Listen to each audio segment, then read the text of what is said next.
Hello, this is Dan Ferrisi, Group Editor, Commercial and Security with Commercial Integrator, here with my friends Peter and Joe at the HDBaseT booth here at ISE 2025. We're going to be talking about the experience economy and immersive experiences. Peter, Joe, would you like to introduce yourselves before we get into it? Thanks, Dan. I'm Peter Hansen. I'm the economist on the market intelligence team at AVIXA. Thanks, Peter. I'm Joe Whitesides with XTG, which is the Experience Technology Group within AVI-SPL, and my main role is to head up engineering. So why don't we define terms a little bit? How would you describe what the experience economy is, and why, if my understanding of the data is correct, is the experience economy and more broadly experiential environments and situations set to outperform benchmarks of market growth?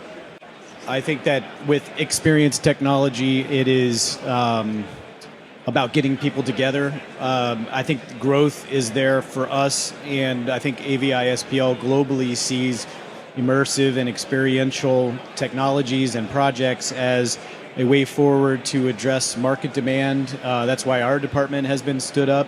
I think that different stakeholders are willing to make the investment to get people to come out and see things. But I think that something that I hope to write about very soon is human networking.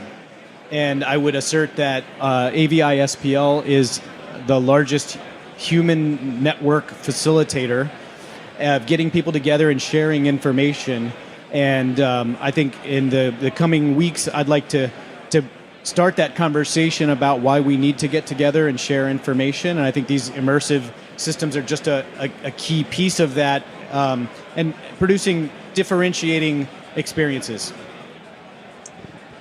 I really like the way you define that experience in terms of getting people together. One other little aspect I want to touch on is just that I come into that sense of awe and the sense of a heightened reality. But I really want to focus on that second half of your question of growth. Why is it something that exceeds Pro AV's already pretty solid level of annual growth? And I'll look first quite a ways backwards, and then I'll look a little backwards, and then I'm going to look forward in the future. All right, a long way backwards, before the pandemic, we're talking about the experience economy every year as just this big up-and-coming source of Pro AV revenue. People were spending less on things and more on getting out of the house, getting together, and having experiences. And then the pandemic hit, and we had 1 year that was truly terrible. And so looking back more recently, we've exceeded growth in experience economy. But it's like, if high growth can be a bad thing, this is the one sort of like narrow situation where you might say that. And the reason is because the high growth that we've had up until its last year was just kind of getting back to where we were pre-pandemic. Now let's talk about the future.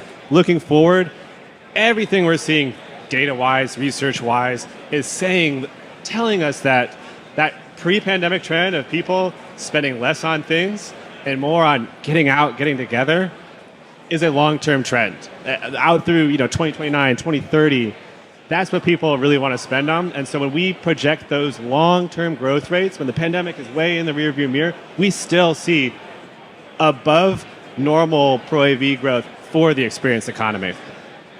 And that's exactly what we want to focus on here, because integrators, consultants, other people in the industry are wanting to know, where is the above market average growth going to be? And organizations like AVI-SPL, the XTG group, are very well positioned to capitalize on all of that potential in the years ahead.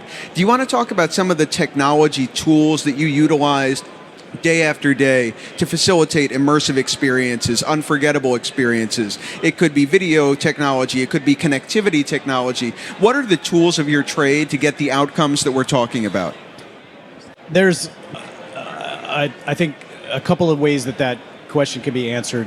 One of the things that I think is important for our team is, especially our creative group, is thinking about materiality as a way of facilitating storytelling with digital means. So the technology is there to support the content and the story, and we're approaching it less from this situation needs a screen to this situation needs a vivid way to depict this or that. And so we're looking at physical structure, we're looking at where people are and what the storytelling needs are before we select a technology. But I think the things that are the most important for us right now are networks.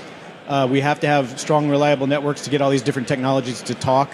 I think content servers and the ability to play out content reliably at very high resolutions and have the owner be able to make changes in what content's going to play. I think that's an area for growth. You see so many different manufacturers that are introducing things to be able to do that. And then I think some of the edge devices, as we see, some of my favorite technologies involve skeletal tracking detection and things. And there are edge devices for that run on high-speed, reliable USB-C networks. I think HDBaseT has a lot of products in development for that and out on the market. But also basic signal transport, just getting signal from here to there is key. And I think one of the things that we look for is interoperability and ease of installation. Sometimes we don't have a lot of time and a lot of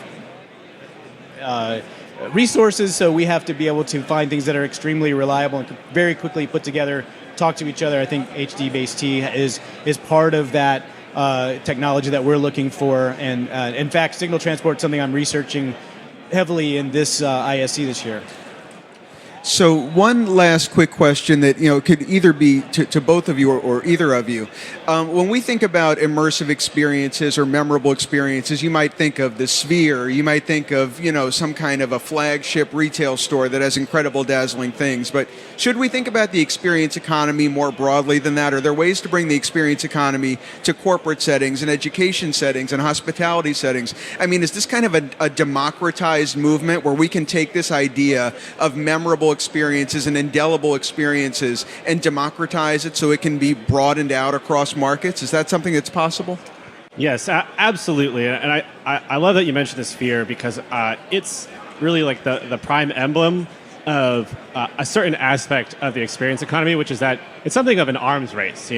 People are paying for new experiences. They don't want to just see what they've always seen. They want to see the next level. That sense of awe and that hyper reality comes from pushing the envelope. But it doesn't mean that you have to be the absolute best to be something worth paying for, right? We don't have the Sphere anywhere else in the world except for Las Vegas. But that doesn't mean just because I'm in Barcelona, I don't want an experience. Just because I'm in a small town, I don't want an experience. You still want something that's another level up, the best that you can get to. So like, even if it's a small town sports bar that just has created, better surrounding audio, the screens are syncing up more beautifully, like pretty basic stuff. That's something that, is winning the arms race in your market and is differentiating your space. And you can apply that to anywhere, like right now you talked about like an office, a corporate space. It's a different segment, right? But offices are struggling to bring people, companies maybe want a certain level of attendance and people are a little hesitant to go and there's a bit of a push and pull. And so can you make, the office feel immersive, have that like extra, that feeling inside that the best immersive experience economy aspects create? Then you're making the offense differentiated. You're making someone feel good about that commute that it takes, maybe dressing up into the suit that they don't normally wear. It's a differentiator, it's a draw, and it doesn't really matter what level it happens at. It could be the small town, it could be the Sphere. It's really important at all levels. It's earning the commute. You got to earn the commute these days. Yeah, I want to amplify that too, that immersion does not have to be the biggest, splashiest AV. In fact, we will very quickly saturate the space if we're not careful in terms of our application of AV technology. I have said in a recent talk, you can get immersed in reading a book on a rainy day with jazz music playing in the background. That's very low AV.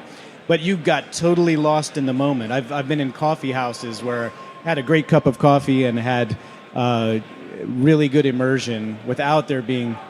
So I think that we have to use it like a spice. It can't all be curry powder in our food. We have to mix it with some other things, and we can't overdo it because then everything starts to taste the same, feel the same. So we have to support the story in ways that are vivid. Of course, there's room for bigger, splashier, brighter, louder, and I think that's good for the AV industry. But I think, again, we'll reach a saturation point where you can't get too much bigger, you can't get too much brighter, but you can connect with people in ways that are meaningful to them. And I think that's, again, looking at content and story and some of the more touchy-feely psychological aspects that are critical and things that our group at AVI-SPL, we are thinking about a lot more and talking a lot more. Thank you so much, Joe. Thank you so much, Peter. Really informative content, and I know that I can't wait to experience some of these different flavors of the experience economy myself. I've heard a lot about like shared reality. There's a place called Cosm I'm looking forward to checking out. All these different flavors of experience economy that I think is, to your point, Peter, are going to grow above market level, and that's why Integrator should be aware of it. Thank you once again. This is Dan Ferrisi, Group Editor, Commercial and Security with Commercial Integrator, here at the HDBaseT booth at ISE 2025, doing thought leadership interviews on the most topical, important issues of the day.